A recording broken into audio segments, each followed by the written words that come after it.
Welcome to another episode of The Brand Called You, a video and podcast show that brings you leadership lessons, knowledge, experience, and wisdom from hundreds of successful individuals from around the world. Today, I'm privileged to welcome a very, very successful entrepreneur from Italy and a fellow IPOer, Federico Grom. Federico, welcome to the show. Thank you very much for the invitation. Buongiorno, everybody. Thank you. Federico is the founder of Grom Gelato, an ice cream brand available in 15 countries. He sold to Unilever in 2015, and he's now working on mobility of the future and e-learning. And as I mentioned, he's a fellow IPO member. So Federico, tell me, what would you say are three key milestones in your life or your career? The first milestone was meeting my mentor. I was 26. I was concluding my experience as consultant, entering quite young, I should say, in a company as a CFO. And the CEO was a 35 years old guy. Okay. That was really for 2 years my mentor. We spent like 3 days together, 24 hours a day. Explaining me everything and giving me the passion for working after a business. This was the first milestone. The second milestone was meeting my partner in crime, Guido. That was my business partner in Grom. Is one of my best friend, and we are still together in several businesses. Okay. So the friendship with him, sharing with him the same passion about our business with different experiences was crucial for my luckiness. And the third milestone is my wife. Wonderful. That give me my son, and I'm a lucky man. I live in a happy house, happy home. So those are the three milestones. Not mentioning my original family, because it's, of course, it's part of me, of myself. Well, I was just going to say that happy family, of course, but looking behind you, it's a very beautiful house. Thank you. I'm living in a fantastic city. Turin is not so big, but was the first capital of Italy. Wow.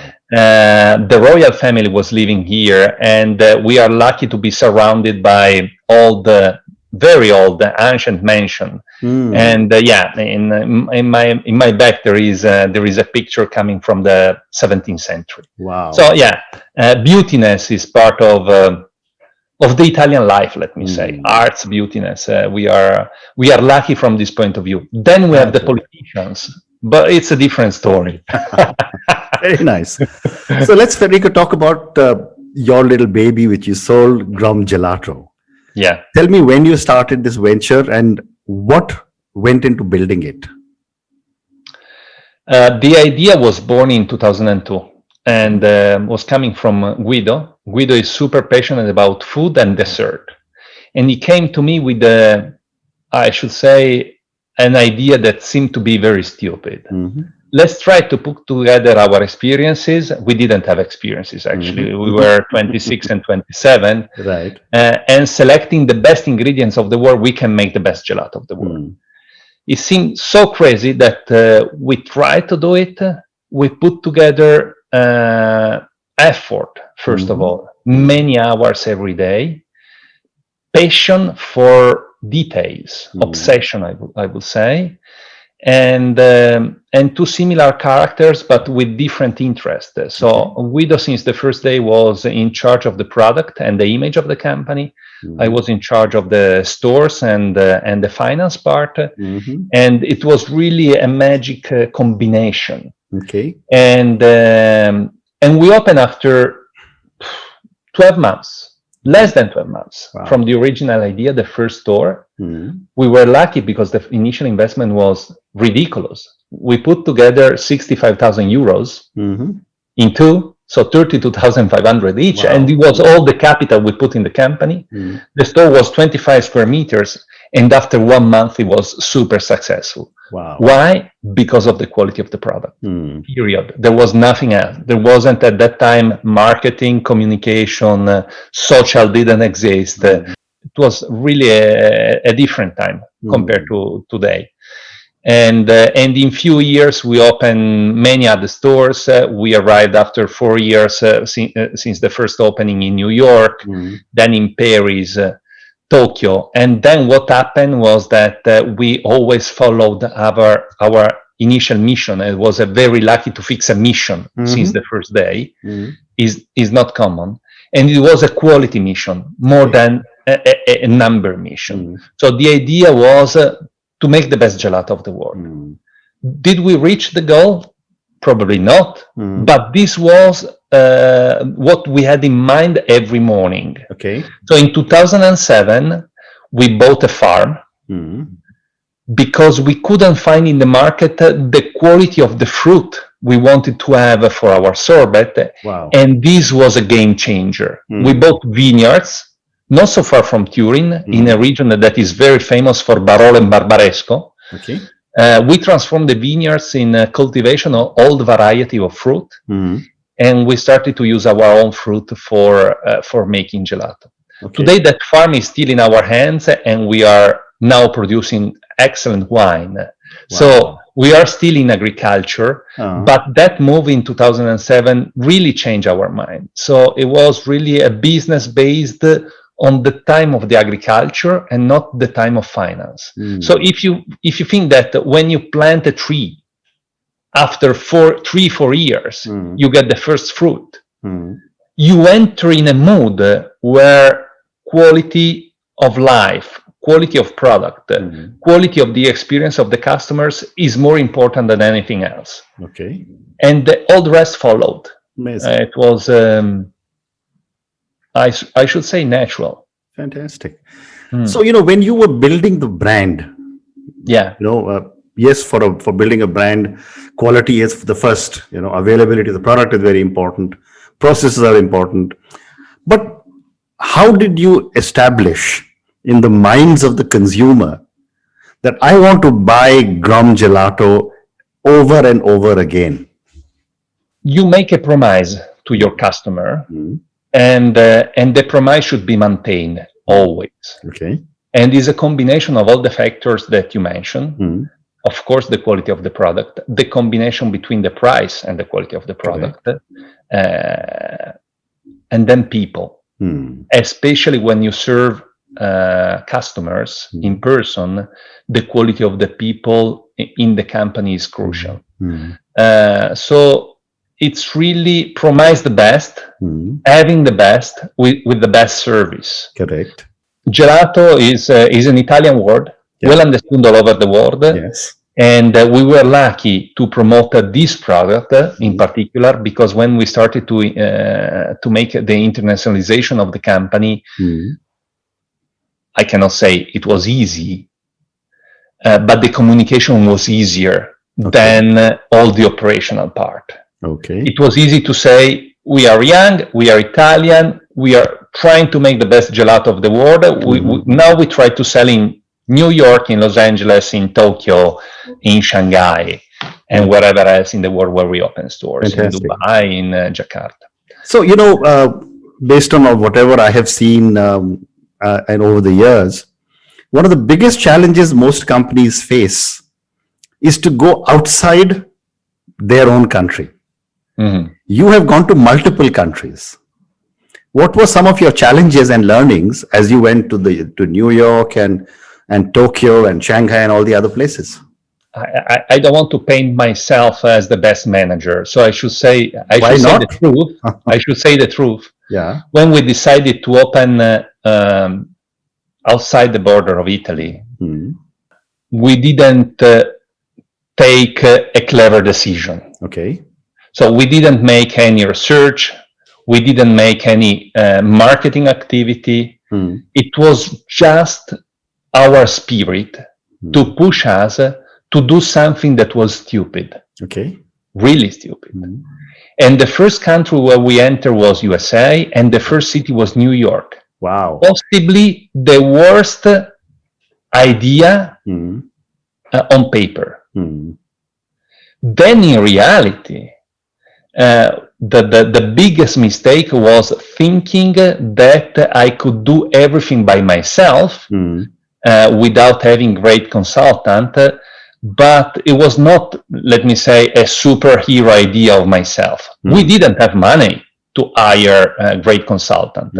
So I did my negotiation with the landlord, I did my everything by myself, and I did many mistakes.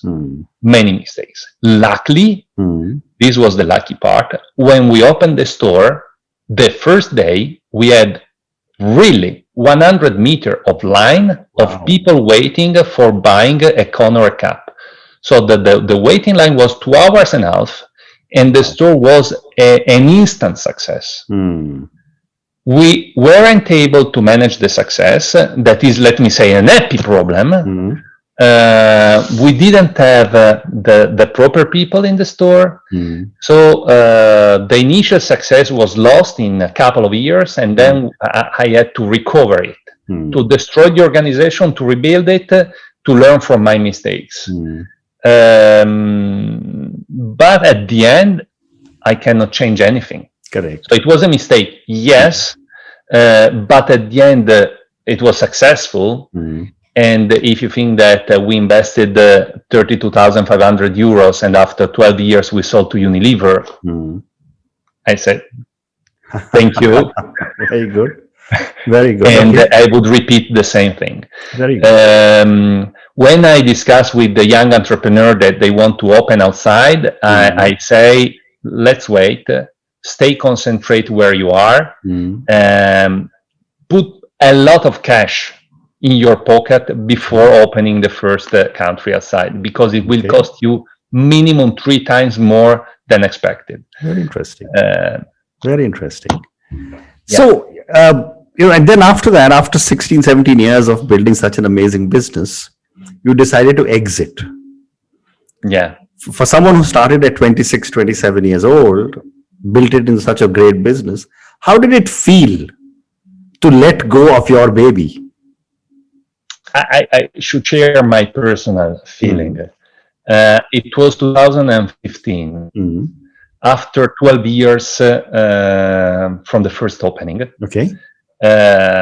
All my life was invested in my company, in my baby, financially, my time, everything. So I really worked like 80 hours a week for the previous 12 years. And in that same year, 2015, he arrived, Romeo, my son, and I was married. So it was a completely change of my life, with the idea of somebody of which I should take care. I started to think, okay, I need to disinvest a little bit. Then the discussion with Unilever started with a minority exchange of shares, and we ended up to sell 100% of the shares. I suffer, yes, but I was very convinced of my choice. Not because of the exit, not because of the money. We really had other opportunities, possibly with more money. But it was my dream. I was very connected with our employees, and the choice of such a big organization, fantastic company, it was really the idea of giving eternity to my dream. So I wasn't sure that I was able to give eternity to my dream, to the guys I'm working with Unilever, yes.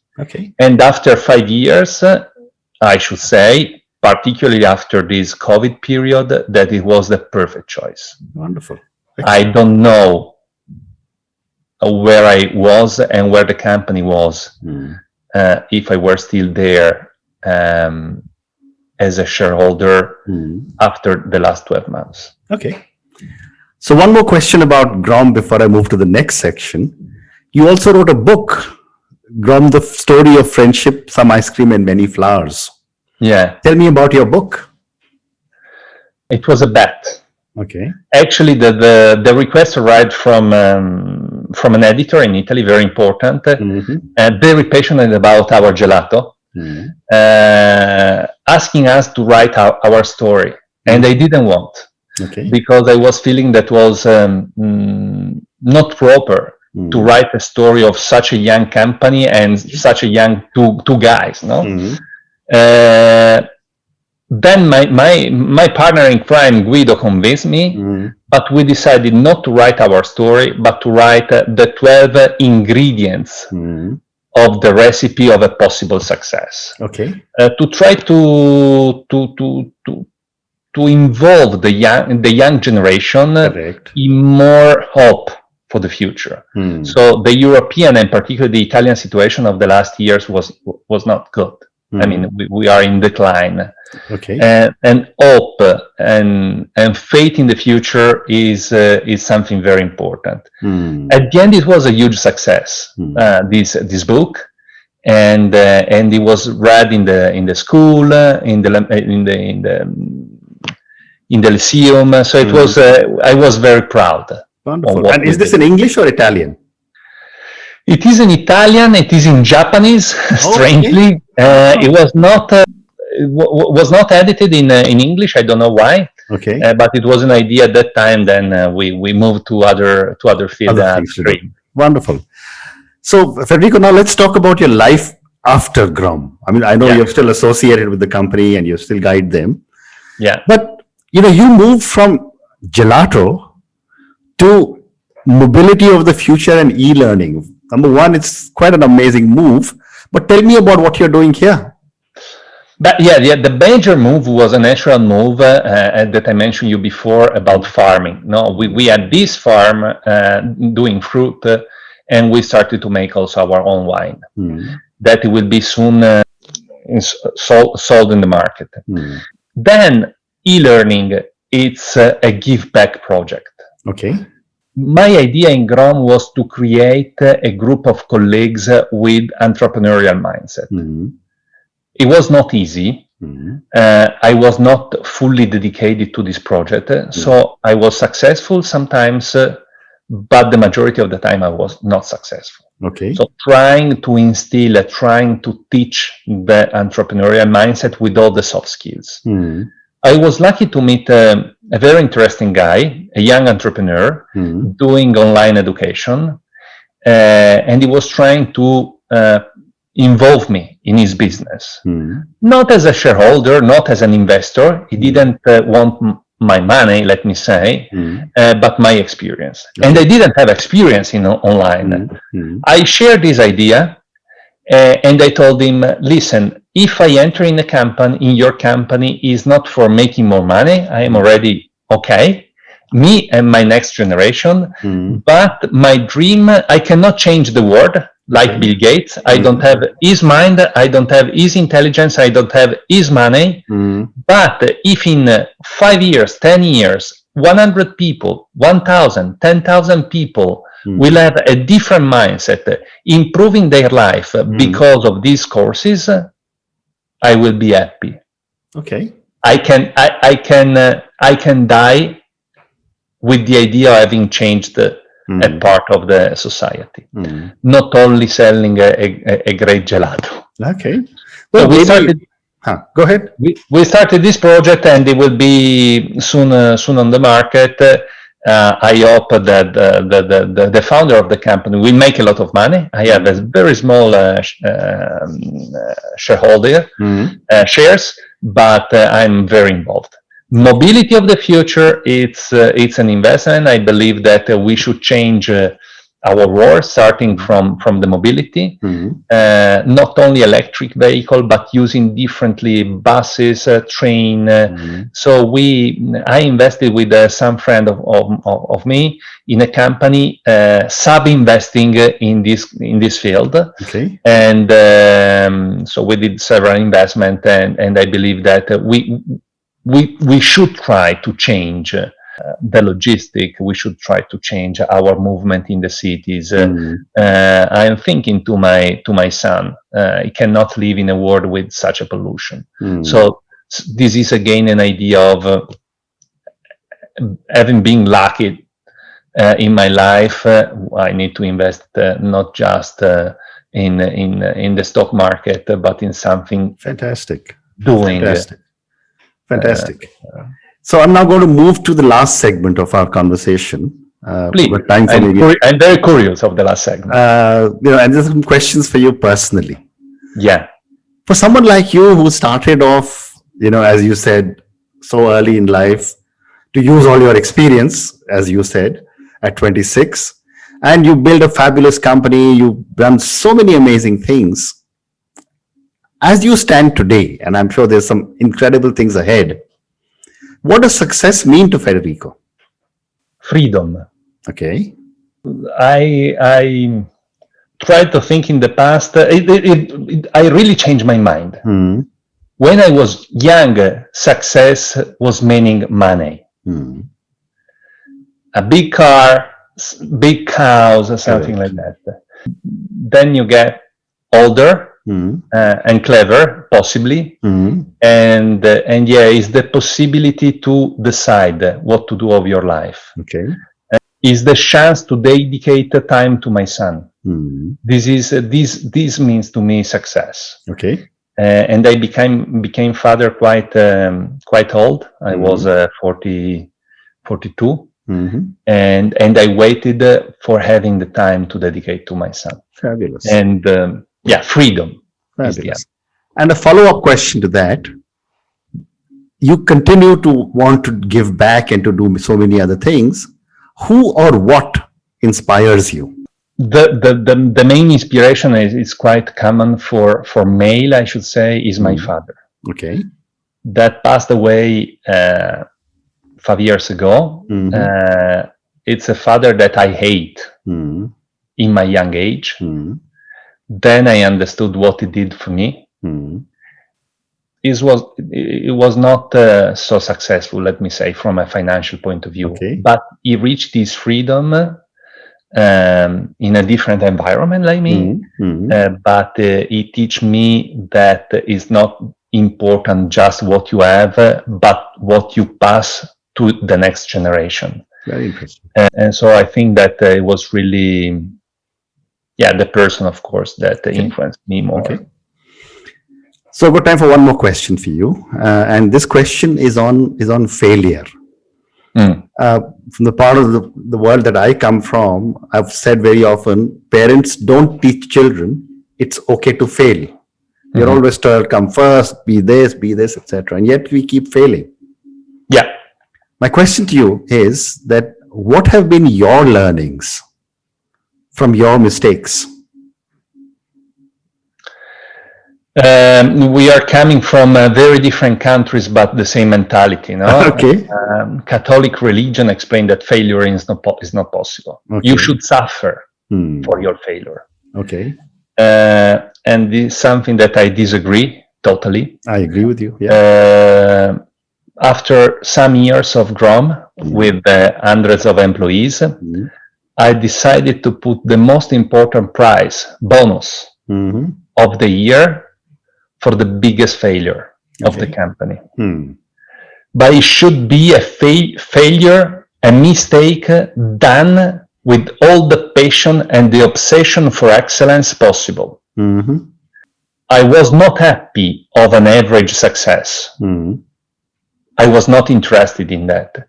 I was more interested in celebrate a biggest mistake where to learn something. Okay. So of course, I made so many mistakes. Every day I continue to do it. The most important thing is doing things with obsession for excellence. And then if you make a mistake, learn and not repeat the same mistake. Okay. So if I should pass you an idea, in Grom and in all my companies, there is an important prize, an important bonus for the best failure of the year. Wow. And it's funny. And it's funny. And it's important, particularly in these years, to push the people to try, to make a mistake, to learn, and to try again. Wow. And it was part of the secret of Grom. Amazing. And I've heard lots of answers to failure, but this is the first time I've heard someone say they actually have a prize for the best failure. Congratulations. It was a crazy idea based on an experience. So as I told you, I cannot consider myself a big manager. I cannot work in a big organization. This is clear. But when you don't know something, you arrive with new ideas. So a crucial part of the success of Grom was that myself and Guido, we didn't know anything about gelato, anything about retail, anything about stores. With the clear view of a baby, you get new ideas. Correct. Federico, thank you so much. It has been such a pleasure speaking to you. Thank you for sharing so candidly what an amazing journey you've had. I wish you lots and lots of success. The same for you. I wish you a lot of freedom. Thank you. Thank you so much.